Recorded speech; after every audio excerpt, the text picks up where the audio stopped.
Enggak. Assalamualaikum warahmatullahi wabarakatuh. Kami dari kelompok Majas, di sini kami akan mempresentasikan tentang teks artikel. Kenalkan, saya Raffi. Saya Raka. Saya Giovanni. Saya Syaulia. Saya Desi Putri. Jadi yang pertama, apa itu teks artikel? Nah, teks artikel ini dapat diartikan sebagai suatu rangkaian tulisan atau karangan yang dibuat sesuai dengan fakta dan opini yang dipublikasikan di berbagai media seperti media cetak, media online, maupun media sosial. Nah, tujuan dari penulisan artikel adalah untuk menyampaikan sebuah gagasan yang memuat fakta dan data yang dapat meyakinkan, mendidik, atau sebagai media hiburan bagi para pembacanya. Selain berdasarkan fakta, artikel juga bisa disajikan dalam bentuk opini untuk memberikan tanggapan mengenai suatu hal atau permasalahan yang tengah terjadi di masyarakat, sekaligus memberikan solusi bagi permasalahan tersebut. Namun, perlu diperhatikan juga bahwa dalam penulisan artikel harus berasal dari data dan fakta yang akurat sehingga isi dari artikel dapat dipertanggungjawabkan kebenarannya. Selanjutnya, ciri-ciri dari teks artikel. Yang pertama, mengandung fakta dan opini. Salah satu ciri dari teks artikel yaitu isi yang disampaikan harus berdasarkan fakta dan opini. Dalam penulisan artikel juga harus dibuat berdasarkan sudut pandang yang objektif, dilengkapi dengan data yang valid dan akurat sehingga tidak berpihak dan tidak menyebutkan semacam. Yang kedua, artikel ringkas dan padat. Penulisannya harus singkat, padat, dan jelas menggunakan bahasa yang komunikatif serta efektif. Hal ini bertujuan agar isi artikel dapat dipahami dengan mudah oleh para pembaca dan tidak bertele-tele. Yang ketiga, sistematis. Dalam pembuatan artikel juga harus secara sistematis untuk memudahkan pembaca dalam memahami isi artikel tersebut.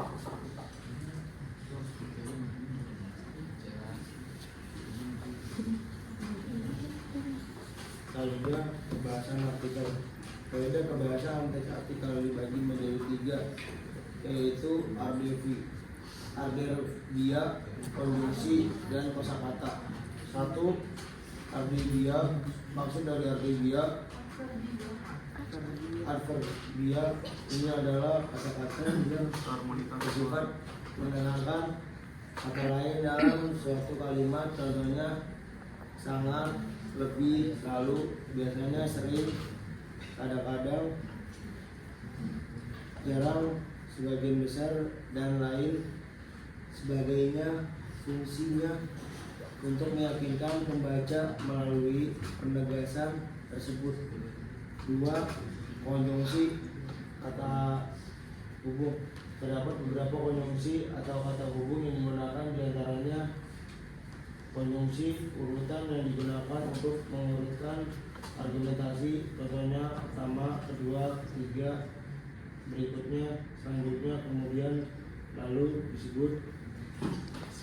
Konjungsi untuk memperkuat argumentasi. Contohnya selain itu, dan sebagai contoh justru. Padahal konjungsi kausalitas yang digunakan untuk menyatakan hubungan sebab dan akibat. Contohnya karena, agar, oleh sebab itu, oleh karena itu, dengan demikian, kalau jika. Konjungsi untuk menyatakan harapan, contohnya supaya, agar, dan sebagainya. Kaidah pembahasan artikel. Ketiga, pemilihan kosakata. Pada teks artikel, kosakata atau penyusunan kata-katanya harus diperhatikan agar menarik dan meyakinkan pembaca, terutama pada artikel-artikel.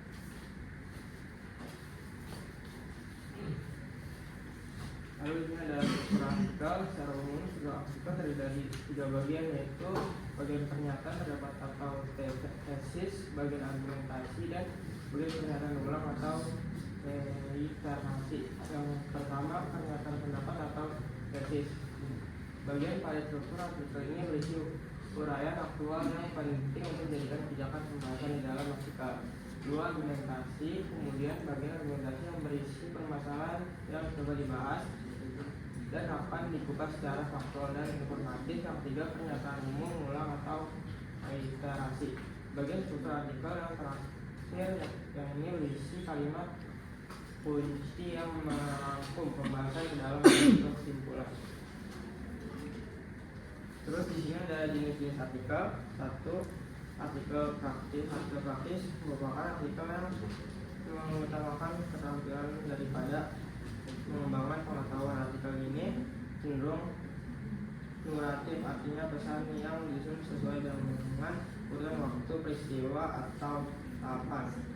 Yang kedua ada artikel ringan. Hal utama yang dibahas dalam artikel ini adalah masalah yang ringan dan nggak butuh pemahaman yang mendalam. Biasanya penulis mengemas artikel ini dengan humor atau menghibur baca, tapi isinya tetap informatif. Yang juga ada artikel opini. Secara umum artikel ini adalah opini, tapi jenis artikel ini cuma ada di dalam surat kabar atau majalah yang punya penempatan khusus. Ini terdapat dalam jadi misalnya kolom opini, joke, rencana atau editorial dan lain-lain.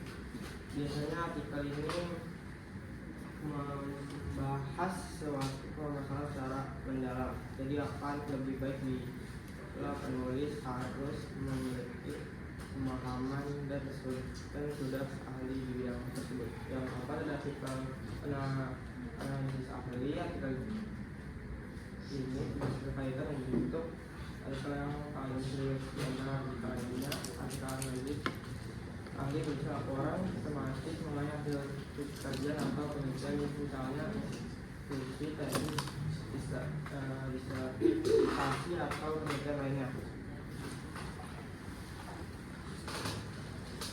Sumber artikel yang pertama jurnal ilmiah, kedua buku, ketiga situs web resmi, keempat artikel berita terpercaya, kelima publikasi ilmiah online, keenam wawancara, ketujuh sumber primer. Perbedaan artikel dan jurnal. Artikel dapat memiliki berbagai jenis seperti artikel berita, artikel ilmiah, artikel opini, atau artikel panduan. Tujuan dari artikel bervariasi tergantung pada jenisnya, mulai dari memberikan informasi faktual hingga mengajukan argumentasi atau pendapat tertentu. Sementara jurnal lebih menggunakan konteks akademis dan ilmiah yang merujuk pada publikasi periodik yang berisi artikel-artikel ilmiah, penelitian, dan tulisan akademis lainnya. Jurnal ini menjadi sarana utama untuk menyebarkan dan berbagi pengetahuan di kalangan komunitas ilmiah. Di sini ada contohnya. Contoh artikelnya. Baik, jadi kesimpulannya untuk teks artikel ini merupakan teks yang berisi dari fakta dan opini. Yang di dalamnya itu fakta-fakta dan opini ini dicari dari baik media cetak maupun media online. Nah, struktur dari teks artikel ini yang pertama adalah paragraf pembuka, kemudian ada argumentasi. Di dalam argumentasi ini ada teks pro dan teks kontra, kemudian ada penegasan ulang yang dimana ini menegaskan kalimat-kalimat sebelumnya atau bisa jadi kesimpulannya seperti itu. Ya, sekian dari kami. Kurang lebihnya mohon maaf. Wassalamualaikum warahmatullahi wabarakatuh.